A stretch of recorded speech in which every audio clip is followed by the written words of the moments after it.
विदोड़ी जी। अध्यक्ष जी, आपकी बड़ी मेहरबानी। सुप्रिया जी के 10 मिनट के टाइम में 20 मिनट बोली हैं सर, बड़ी मेहरबानी जी। सभापति जी, मैं आपका बहुत बहुत आभार व्यक्त करता हूं कि माननीय राष्ट्रपति जी के अभिभाषण पर मैं उसका समर्थन करने के लिए खड़ा हुआ हूं। और उनके अभिभाषण पे अभी जो मैं सुप्रिया जी को सुन रहा था, राज्य के मामलों को यहाँ पर डिस्कशन कर रही थी वो सारे के सारे। और दुर्भाग्य देखिए कि 10 महीने पहले यही सत्ता में बैठी थी महाराष्ट्र में, और तब पेंशन नहीं मिली लोगों की, और लोकसभा में कह रही है पेंशन नहीं मिली वहाँ वृद्धाओं को। आंगनवाड़ी का स्टेट का मामला होता है, क्यों नहीं देते वो लोग महाराष्ट्र में? और 10 महीने पहले सत्ता में थी, और 10 महीने बाद सब कुछ बिगड़ गया, सिलेंडर भी बिगड़ गया, सब बिगड़ गया। खैर, मैं अपने विषय पर आना चाहता हूँ अध्यक्ष जी। किसी भी देश की दशा और दिशा उस देश की सरकार की मानसिकता पर निर्भर करती है। अध्यक्ष जी, आज 140 करोड़ देशवासियों का यह सौभाग्य है कि 50 वर्षों के कुशासन के बाद आज मोदी जी के कुशल प्रशासन को हम सब लोग देख रहे हैं। आज देश का उत्थान संभव हो पा रहा है आज, क्योंकि मेरी मोदी जी की सरकार जो है, इसकी सोच में एक नयापन है। और इस नएपन के कारण ही, क्योंकि नयापन क्या है कि पहले एक सोच थी, मेरा परिवार, मेरा देश, मेरा परिवार ही हुआ करता था, उत्तर से दक्षिण तक सभी। अभी घमंडिया गठबंधन के भी लोग हैं, सबको अगर मैं गिनवाऊं, सभी दलों की सोच देख लो आप। National conference, Sheikh Abdullah, Farooq Abdullah, Omar Abdullah. Samajwadi Party, Mulayam Singh Yadav, Shivpal Yadav, Akhilesh Yadav, Lalu Yadav, Tejashwi Yadav, Tej Pratap Yadav. JMM, Shibu Soren ji, Hemant Soren ji. TMC, Mamata ji, Abhishek ji. DMK, Karunanidhi ji, Stalin ji, नाती दयानंद जी, मारन जी, फिर बेटी कनिमोजी जी। ये सोच इनकी रही है। फिर कांग्रेस अभी कह रही थी कांग्रेस मुक्त भारत करने की बात कर रहे हैं। सुप्रिया जी, आप भी तो उसी टीम के आदमी हैं, आप भी तो कांग्रेस मुक्त करके तो बाहर गए हैं, माननीय पवार साहब जी। कांग्रेस, जवाहरलाल जी, इंदिरा जी, राजीव जी, सोनिया जी, राहुल जी, अब प्रियंका जी लॉन्च की जा रही हैं। इस देश में और कोई है ही नहीं। लोकतंत्र की दुहाई देते, लोकतंत्र की बात करते हैं। और दूसरी तरफ इस सबसे अलग, आज विश्व के सबसे लोकप्रिय नेता, देश के माननीय प्रधानमंत्री मोदी जी कहते हैं कि 140 करोड़ लोग ही मेरे परिवार के सदस्य हैं। और ये परिवार नहीं, अब मैं बैठा नहीं क्योंकि शरद पवार साहब का मैं सम्मान करता हूं, वरना शरद पवार जी और सुप्रिया जी, और उसके बाद फिर हम सुप्रिया जी के बाद सुप्रिया जी किसको लॉन्च करेंगी पता नहीं। तो इसीलिए कि यही कारण है कि पिछले 10 वर्षों में, वो भतीजा है ना, वो बेटी नहीं है, इसीलिए यही कारण है कि पिछले 10 वर्षों में देश में एक ऐतिहासिक निर्णय, अभूतपूर्व विकास करने की तरफ देश आगे बढ़ रहा है। क्योंकि मेरे परिवारजनों, ये माननीय प्रधानमंत्री जी की सोच है। अखंड भारत की पहली नींव रखने वाले बंगाल के सपूत सुभाष चंद्र बोस, जिन्होंने अपनी सेना बनाकर और गोरे अंग्रेजों को बाहर निकालने के लिए अपनी आर्मी का गठन किया, नेशनल आर्मी। उनके बारे में इनको 60 साल में किसी को कुछ सुध नहीं आई। उनको भी सम्मान देने का काम किया, उस बंगाल के सपूत को करते पद पर प्रतिमा लगाकर। तो माने देश के प्रधानमंत्री जी ने, जिन्होंने देश को आजाद कराया, उन्होंने नहीं किया। कांग्रेस की मानसिकता ऐसी रही कि पूरे के पूरे 60 साल एक ही खानदान की लॉन्चिंग में लगे रहे। इतिहास के पन्नों में भी सुभाष चंद्र बोस जी कहीं नहीं रहे, एक ही खानदान को चमकाने में लग रहे। आज हमारे देश में 4 वर्ग के रूप में हमारे प्रधानमंत्री जी ने कहा है, इस देश को बांटने, नॉर्दर्न, साउदर्न में हिंदी इंपोज कर रहे हैं, वहां ये कर रहे हैं। इस प्रकार की जो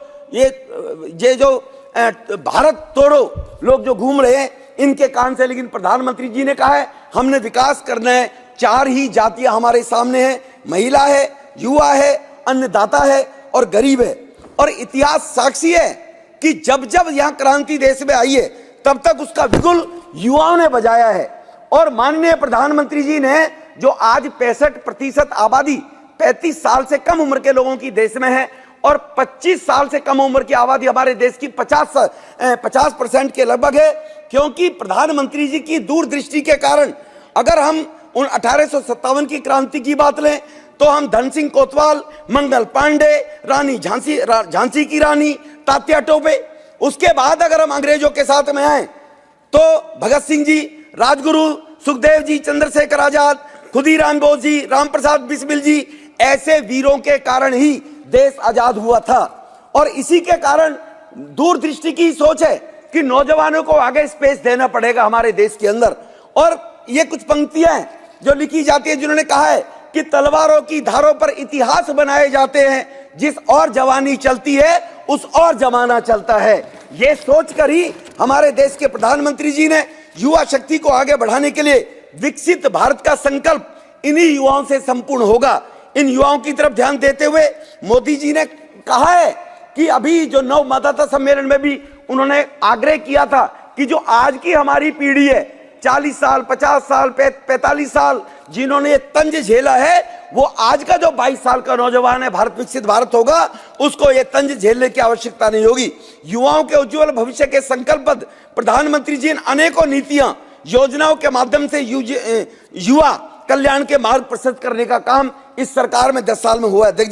अध्यक्ष जी, नेशनल एजुकेशन पॉलिसी, जिसका उद्देश्य एजुकेशन के साथ एम्प्लॉयमेंट, एंटरप्रेन्योरशिप और उसके बाद एक्सीलेंस, ये नई 2020 जो एजुकेशन पॉलिसी आई है, और जो स्किल इंडिया के तहत 1,40,00,000 युवाओं को प्रशिक्षण देने के बाद स्टार्टअप इंडिया से स्वरोजगार में 2018 में 8,600 लोगों को रोजगार, जो दोनों को दूसरे को रोजगार देने का काम किया। और 2023 में स्टार्टअप इंडिया के माध्यम से 26,542 युवाओं को, जिन्होंने और भी लोगों को स्टार्टअप के तहत रोजगार देने का काम किया है। इसी प्रकार से सुप्रिया जी चली गई, ये बोलते हैं, पत्थर फेंकते हैं और भाग जाते हैं जी। सुनते तो पता लगता कि बेरोजगारी देश में कितनी कमी है, कितनी संख्या में कम हुआ है। स्वनिधि योजना 78 लाख लोगों को 10,000 रुपए का लोन माननीय अध्यक्ष जी देकर, गरीब आदमी जो गांवों से शहरों की तरफ इसलिए पलायन करता है कि उसके पास 2 बीघा जमीन है, 1 एकड़ जमीन है, गुजारा होगा नहीं, शहर की तरफ जाऊं, बच्चों का लालन पालन करना है, शहर की तरफ आए, रोजगार नहीं मिला, रोजगार करूं तो क्या करूं, रेडी पटरी खोमचा लगाकर सब्जी बेचना, गुजारा करना, फ्रूट बेचना, चाय की दुकान लगाना, फेरी लगाकर, और वो लगाने के लिए पैसा कहां से आए?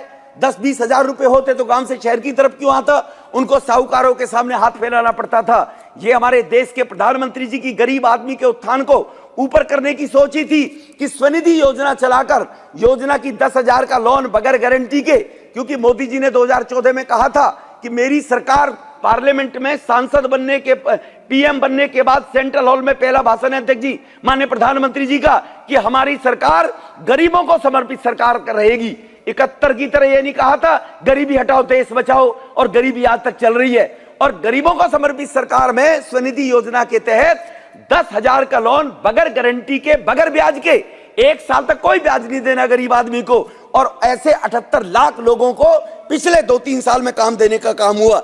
इसी प्रकार से मुद्रा बैंक 50,000 से लेकर और 10 लाख रुपए तक का लोन, वहां पर 43 करोड़ जो लोन मंजूर हुए हैं, इसमें 23 लाख करोड़ रुपया नौजवानों को देने का काम हुआ है। और इनकी, मुझे लगता है जैसे कहते हैं ना कि किसी की हरे में फूट जाती है आंख, तो उसको बाद में दुनिया हरी हरी नजर आती है, सूखे में फूटती है, सूखी सूखी नजर आती है।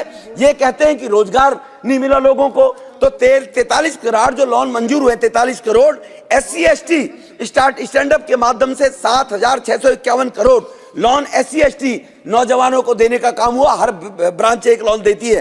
पिछले 10 वर्षों में सर मेडिकल कॉलेज, गरीब का बेटा भी, गरीब की बेटी भी MBBS बनने का, डॉक्टर बनने के ख्वाब लेकर आगे आती है, अवसर नहीं मिलता था। जहां 60 साल में 367 मेडिकल कॉलेज थे, आज उनकी संख्या बढ़कर 643 हो गई सर। 103 केंद्रीय विद्यालय सरकारी खोलने का काम हुआ। अटल जी के नाम से अटल टिंकरिंग लैब, जहां 10,000 खोले जिनमें इनोवेशन को प्रोत्साहन मिले, तो 1 करोड़ ऐसे स्टूडेंट ने उसमें भाग लेने का काम किया है सर। और जहां तक मैं बात करूं खेलो इंडिया, खेलों के माध्यम से स्पोर्ट्स के क्षेत्र में, क्योंकि स्पोर्ट्स ही एक ऐसा इवेंट है जिसमें स्वस्थ शरीर, स्वस्थ मस्तिष्क, चरित्र निर्माण, टीम वर्क की भावना लोगों के बीच में आती है। और इसी के कारण स्पोर्ट्स के माध्यम से जाति धर्म सबसे ऊपर एक सौहार्द की भावना का विकास होता है। जाति धर्म एक तरफ रह जाती है, केवल राष्ट्रवाद की भावना रहती है। जहां ना जाति, ना धर्म, ना क्षेत्रवाद, केवल राष्ट्रवाद नजर आता है। अगर सचिन तेंदुलकर कहीं भी सेंचुरी लगाता है, पूरा देश का नौजवान एक एक ताली बजाता है, भूल जाता है कि दक्षिण का है, पश्चिम का है। हमारे माननीय प्रधानमंत्री की सोच के कारण खेल को आगे बढ़ाने का काम हुआ, जो लोगों में राष्ट्रवाद की भावना आगे निकल कर आई और जिससे जनता में एक नई चेतना जगी है। भारत को विश्व स्तर पर एक नई पहचान बनी है अध्यक्ष जी। पिछले 4 या 5 साल के अंदर देश भर में टैलेंट स्पोर्ट्समैन को आइडेंटिफाई करने के बाद उन्हें सरकार के द्वारा सहायता सर दी जा रही है, जिनमें लगभग हमारे देश में ऐसे जो लगभग 6 लाख के करीब एक स्पोर्ट्समैन को पैसा देकर उनके टैलेंट को उभारने का काम किया जा रहा है। जहां चिदम्बरम जी चले गए, कीर्ति जी, मुझे लगता है उनके पिताजी ने 2019-2013 में जो बजट लागू किया था स्पोर्ट्स का, केवल 1219 रुपए था सर, और मोदी साहब ने बढ़ाकर इसको लगभग 3400 करोड़ रुपया कर दिया, 3 गुना से ज्यादा कर दिया कि भारत का नौजवान उसको अवसर मिले, अपॉर्चुनिटी मिले। और खेलो इंडिया के नाम से ही अलग से 1000 करोड़ रुपए की व्यवस्था की गई है। सितंबर 2014 में सर टारगेट हमारा जो ओलंपिक किया गया मोदी जी ने, और उसको पोडियम स्कीम लॉन्च की गई, जिसके कारण 2016 में एक टास्क फोर्स का गठन किया गया, जो आज इतने मेडल्स आ रहे हैं। ये सर आपके माध्यम से देश को जानकारी होनी चाहिए। उस टास्क फोर्स ने तय किया ओलंपिक 20, ओलंपिक 24, ओलंपिक 28 को टारगेट करके परफॉर्मेंस कैसे बढ़े, इस पर कार्य करना शुरू किया गया सर। खेलो इंडिया टैलेंट आइडेंटिफिकेशन डेवलपमेंट के अंतर्गत 3000 शॉर्टलिस्टेड खिलाड़ियों को प्रतिवर्ष 6,28,000 रुपए अनुदान देने का काम हमारी सरकार, मोदी सरकार ने किया है, क्योंकि खेल और स्पोर्ट्स में गरीब और सामान्य परिवार के बच्चे, गांव के बच्चे ज्यादा निकल कर आते हैं। कबड्डी, खो खो जैसे भारतीय खेलों को प्रोत्साहन देने के लिए आगे बढ़ाया। इसी प्रकार से 29 अगस्त को माननीय प्रधानमंत्री जी ने फिट इंडिया कार्यक्रम लॉन्च किया गया सर, उनके माध्यम से, जिससे शारीरिक व्यायाम और खेल के विषय में जन चेतना का प्रारंभ हो। उससे 45 मिनट अगर आप व्यायाम करेंगे आप स्वस्थ रहेंगे। और सर इस 2019 की फिट इंडिया लॉन्चिंग का उदाहरण है कि मैं कोरोना में फेसबुक कोई भी मेरी चेक कर सकता है। पूरे कोरोना में सर मैं कभी घर नहीं बैठा, लोगों की सेवा में जाता रहा, क्योंकि जो 45 मिनट व्यायाम होता था उसके कारण कोरोना कुछ नहीं कर पाया था। ये हमारे प्रधानमंत्री की सोच रही है सर। आज भी फेसबुक इसका उदाहरण देगा। फेसबुक पर रोज की डेट में जो हमारी पोस्ट होती थी, कहीं हम जो व्यवस्थाएं लोगों को दिया करते थे, इस कार्यक्रम के अंदर fit India youth club certification को 15/8/2020 में माननीय प्रधानमंत्री जी के द्वारा लॉन्च किया गया, जहां स्वस्थ शरीर, स्वस्थ मस्तिष्क, चरित्र निर्माण के माध्यम से 47,133 युवा क्लब पंजीकृत किए देश के नौजवानों ने। देश के नौजवानों का विश्वास मोदी जी के अंदर बढ़ा है। और उसके बाद ओलंपिक के जो गेम हुए, उन्होंने इस बात को दिखा दिया कि भारत का युवा शक्तिशाली है, वो कुछ भी कर सकता है। इसमें कॉमनवेल्थ वेट लिफ्टिंग के अंदर जो 2019 में हुआ सर, 35 गोल्ड भारत के अंदर आए थे, जहां भारत टकटकी लगाए देखा करता था कि गोल्ड की लिस्ट में हमारा नाम हो गया नहीं होगा। इसी प्रकार से 21st कॉमनवेल्थ टेबल टेनिस के अंदर तो सर कमाल ही हो गया। जितने भी टेबल टेनिस के हर एज के अंदर टूर्नामेंट हुए थे, इवेंट हुए थे, हर किसी के अंदर गोल्ड भारत ने लिया था सर। ये भारत का नाम रोशन किया इसी खेलो इंडिया खेलों के तहत, ऑल गोल्ड मेडल सर। और स्पेशल, अगर मैं स्पेशल ओलंपिक की बात करूं, 368 मेडल पैरा ओलंपिक के अंदर, जिसमें 85 गोल्ड, 154 सिल्वर, 129 ब्रॉन्ज, जो भारत दुनिया में तीसरे नंबर पर आया सर। 70 साल के बाद ये कहते हैं, ऐसे करते हो जैसे 10 साल में ही सब कुछ हुआ है। इससे पहले हुआ ही नहीं, इससे पहले कभी सोचते भी नहीं थे सर हम। इसी प्रकार से सर मैं अभी जब एक स्टेडियम का नाम गुजरात सरकार ने मोदी जी के नाम से स्टेडियम का नाम रखा, बड़े तिलमिलाट लग गए। गोगोई जी आज है नहीं, अगर यहाँ पर होते तो मैं उनको बताता कि गोगोई जी थोड़ा बैक में जाकर देखिए, पूरे देश में एक ही खानदान के नाम से 19 स्टेडियम है सर। क्या इस देश में प्लेयर नहीं हुए? क्या इस देश में देशभक्त नहीं हुए? क्या इस देश में अच्छे पॉलिटिशियन नहीं हुए? इस देश के अंदर 32 शैक्षणिक संस्थाएं, 650 ऐसे वो हैं सर जिनको हम बोलते हैं संस्थाएं, जिनमें से 32 शैक्षणिक संस्थाएं, 4 अस्पताल केवल राजीव गांधी जी के नाम से हैं देश के अंदर। लेकिन इनको दर्द हो गया कि गुजरात सरकार ने मोदी जी के नाम से एक स्टेडियम का नाम कैसे रख दिया गया सर। इसी प्रकार से सर अगर ये विल पावर पैदा हुई है मोदी जी के नेतृत्व में, उन पर विश्वास करते हुए मजबूत सरकार जो बनी है सर, इस मजबूत सरकार को 84 के बाद 84 में जब रॉयट्स हुए थे, तब देश ने माना था कि देश के अंदर कोई सरकार पहले से बनेगी। आज तीसरी बार सरकार बनने के पीछे, मुझसे पहले तेजस्वी जी ने भी कहा, सुप्रिया जी भी कह रही थी एरोगेंसी है। ये एरोगेंसी नहीं है सर, ये विश्वास है सर। मुझे मालूम है मैं 50 किलो वजन उठा सकता हूं, 70 किलो उठा सकता हूं, 90 किलो उठा सकता हूं, 90 उठा सकता हूं, तभी कह सकता हूं 90 किलो वजन मेरे सर पर रखो, मैं लेकर जाऊंगा। जिसके अंदर विश्वास ही नहीं होगा क्या करेगा? क्योंकि 10 साल में मोदी जी ने जो निर्णय लिए, जो 18-18 घंटे काम किया है, मंत्रियों से काम करा है, उसका परिणाम है सर। भगवान श्री राम के मंदिर के निर्माण का काम 500 वर्ष से सर कितनी पीढ़ी बीत गई, कभी किसी ने हिम्मत नहीं जुटाई थी सर। अनुच्छेद 370 जम्मू की बात कर रहे हैं, अरे आंकड़े लिखा लो, पहले कितनी हत्याएं की जाती थी। अब एक आतंकवादियों का अगर ऐसा कोई उनका ऐसा अटैक हो जाता है, उसको लेकर शोर मचाते रहते हैं। ओबीसी कमीशन सर, काका कलेलकर 30 मार्च 1955 को एक कमेटी बनाई जवाहरलाल जी ने। कल ओबीसी समाज जो देश के अंदर 44 से 50% है, उनको उनका हक देने के लिए कभी ये हिम्मत नहीं जुटा पाए। प्रधानमंत्री मोदी साहब आए, ओबीसी के लोगों को सम्मान मिलना चाहिए, सरकारी क्षेत्र से लेकर हर क्षेत्र में उनके साथ अन्याय हो, कमीशन में उनकी भी कोई बात सुनने वाला होना चाहिए, एक कॉन्स्टिट्यूशनल राइट देने का काम किया तो मोदी जी के नेतृत्व में ओबीसी समाज को सम्मान देने का काम किया तो मोदी जी ने किया। ये अगर निर्णय लेने की विल पावर की बात थी सर। अगर मैं आप इससे आगे सर मैं बात करूं, जो अपर कास्ट जिसको स्वर्ण जाति हम बोलते हैं, उनमें गरीब नहीं रहते हैं क्या? कभी सोचा? एक परिवार, बड़े लोग, ऊंची जाति के लोग, उनका तो उत्थान हो रहा है, गांव में गरीब रह उसके बारे में नहीं सोचा। मोदी साहब ने बगैर SC ST, बगैर शेड्यूल्ड ट्राइब्स, बगैर ओबीसी किसी के कोटे को भी काटे बगैर उसी में से 10% आरक्षण देकर उन उच्च वर्ग के समाज के गरीब परिवारों को भी सम्मान देने का काम किया, उनका भी एडमिशन हो, उनकी भी नौकरियां लगे, ये कानून लाने का काम किया, जिसका बहुत दुष्प्रचार किया गया देश के अंदर कि शेड्यूल कास्ट, शेड्यूल ट्राइब्स का आरक्षण मोदी जी खत्म करने जा रहे हैं, RSS के मैंडेट पे खत्म करने जा रहे हैं। ऐसा खूब इन्होंने नैरेटिव बनाने की कोशिश की। नारी शक्ति वंदन अधिनियम, सुप्रिया जी चली गई। अरे सुप्रिया जी, आप तो पढ़ी लिखी हैं, अच्छे घरानों की बेटी है, झोपड़ी से निकल कर नहीं आई है। आपको तो मालूम है जब तक जनगणना नहीं होगी, डिलिमिटेशन नहीं होगा, तब तक कोई नई सीट में नया आरक्षण कैसे लागू हो जाएगा?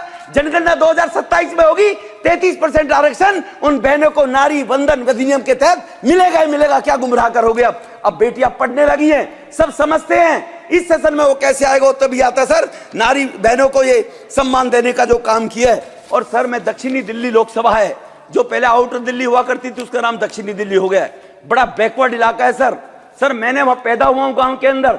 जो डेवलपमेंट कोई भी, मैं कहना चाहता हूं इस हाउस के माध्यम से चैलेंज करके मैं बता देना चाहता हूं, वहां पे सर साउथ दिल्ली के अंदर तुगलकाबाद, मेरे गांव का नाम है, पंडित जी कह रहे हैं सर, जो वहां से मैं निकल के आता हूं, वहां पे सर मैंने छोटे से लेकर विद्यार्थी परिषद से लेकर काम किया है सामाजिक क्षेत्र के अंदर।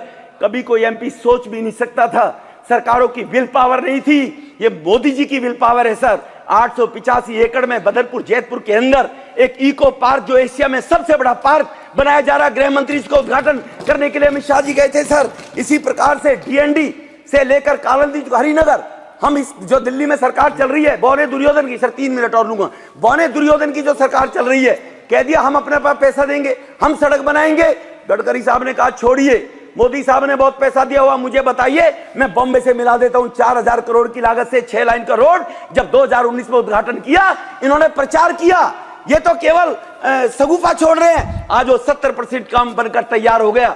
आयुष्मान, जो हम आयुर्वेद हॉस्पिटल की बात करते हैं सर, 200 बेड का बदरपुर के अंदर अस्पताल, माने मोदी जी ने जाकर उसका उद्घाटन किया, इन्हीं के टेन्योवर बनकर तैयार हुआ सर। इसी प्रकार से waste to energy plant 345 crore की लागत से जो कूड़े के ढेर दिल्ली में लगे रहते थे, वो तेघड़ में बनने का काम हुआ सर। इसी प्रकार से सर संगम विहार में, या जो साउथ दिल्ली में बिजली का कट रहता था, 24 घंटे बिजली नहीं आती थी। आज सर पीयूष गोयल जी वहां पर एनर्जी मिनिस्टर थे, गडकरी दोनों गए, 400/200 KVA का ट्रांसफार्मर 3100 करोड़ की लागत से बना।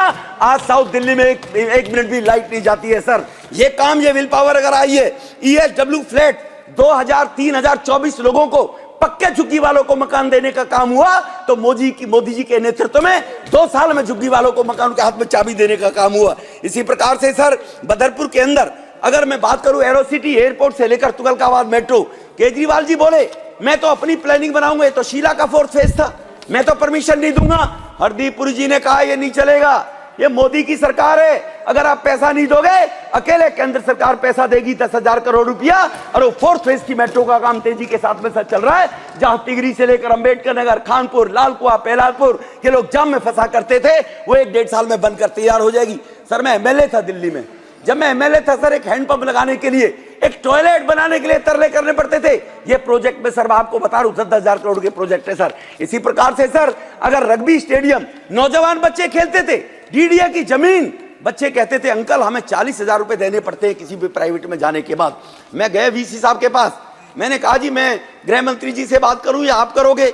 वीसी साहब ने बताया विदुर जी रग्बी स्टेडियम पूरे भारत में अभी तक नहीं है सर। ये 21वीं सदी की बात करते थे राजीव गांधी जी, लेकिन पहला रग्बी स्टेडियम की लैंड अलॉट करके रग्बी मैदान बनाने का काम मैदानगढ़ी में हुआ। 44 साल में दिल्ली विश्वविद्यालय का कॉलेज नहीं था सर देहात के क्षेत्र में। मैं उस टाइम के वीसी के पास गया 14-15 में, उसी विचारधारा का वीसी रहा होगा। विदुर जी कैप लगा हुआ है, नया कॉलेज तो खुल ही नहीं सकता। मैं बड़ा परेशान। मैंने एजुकेशन मिनिस्टर से कहा, उन्होंने कहा मैं देखता हूं।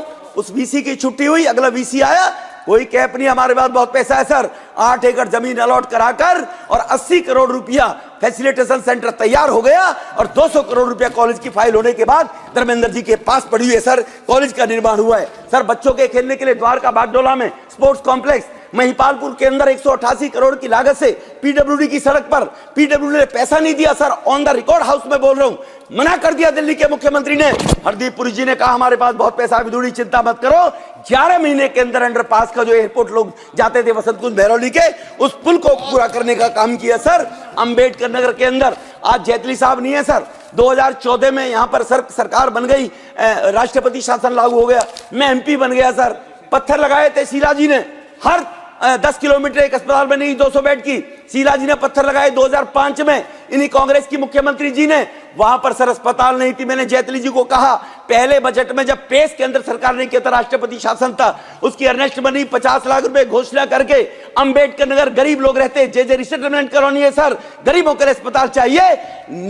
एनबीसीसी कंपनी के माध्यम से वहां पर एक 200 बेड का अस्पताल अंबेडकर नगर में, क्योंकि बाद में बौना दुर्योधन 15 में आ गया तो उद्घाटन करने का इसको मौका मिल गया। लेकिन उसकी शुरुआत की तो मोदी जी की सरकार के माध्यम से वो अंबेडकर नगर में 200 बेड का अस्पताल बना सर। क्या उसका कितना बिल है? उन गरीब लोगों के लिए शादी करने के लिए कई उत्सव पंडाल ही नहीं थे। 6 करोड़ की लागत से अंबेडकर नगर में उत्सव पंडाल बनाने का काम सर हुआ है। और सर सबसे बड़ा काम हुआ है दक्षिणी दिल्ली के लोगों को 5 लाख लोगों को रोजगार मिलेगा। माननीय प्रधानमंत्री जी के चरणों की धूल को अगर हमारे क्षेत्र के लोग देशवासी पिए तो भी कम पड़ेगा। इंडिया इंटरनेशनल सेंटर यशोभूमि जो 25,000 करोड़ की लागत से सर 5 लाख लोगों को वो रोजगार देने का काम करेगा।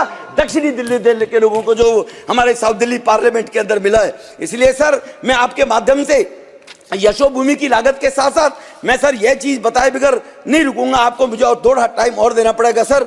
जो मैंने अभी बताया है यहाँ पर कुछ जैसे बोल रही थी वो पॉइंट दिख रहा था, सुप्रिया जी कह रही थी कि यहाँ पर कुछ नहीं हुआ है। क्या विकास हुआ है? 78 एयरपोर्ट की जगह सबने दोहरा दिया, 149 एयरपोर्ट तो हो गए सर। लेकिन हम इस बात को कैसे भूल जाएं सर, मेरठ आपके जाने में 4 घंटा लगा करते थे सर। 90 लाख किलोमीटर सड़कें 70 साल में बनी थी सर। और मोदी जी के आने के बाद 1,40,000 किलोमीटर सड़कें पिछले 7 साल में बनकर देश के अंदर तैयार हुई है। कि अब मेरठ देहरादून भी हम पहुंचा। मैं सर आपके चौधरी चरण सिंह से मैंने LLB की है सर। जब मैं गाड़ी में जाता था 4-4 घंटे लगते थे सर, अब 1.25 घंटे में लोग 1 घंटे में मेरठ पहुंच जाते हैं सर। ये मोदी साहब की देन है सर। इसीलिए मैं आपके माध्यम से ये जो माननीय राष्ट्रपति जी ने यहाँ पर ये अभिभाषण में प्रस्ताव रखा, उनका समर्थन करते हुए मैं बताना चाहता हूं कि मोदी जी के नेतृत्व में देश में जो काम हुआ है वो कल्पना से परे है। और तीसरी बार अगर सरकार की बात करते हैं तो देशवासियों के भरोसे पर मोदी जी बात करते हैं। सीतारामन जी ने कहा है हमने किया है, पेपर में क्या लिख कर आए हैं, हमें विश्वास है कि हमारे पास मार्क्स आएंगे। जो पेपर ही खाली छोड़ कर आएगा उसको संशय रहता है कि फर्रा चलेगा नहीं चलेगा। बहुत बहुत धन्यवाद सर। श्री भर्तृहरि मेहताब जी।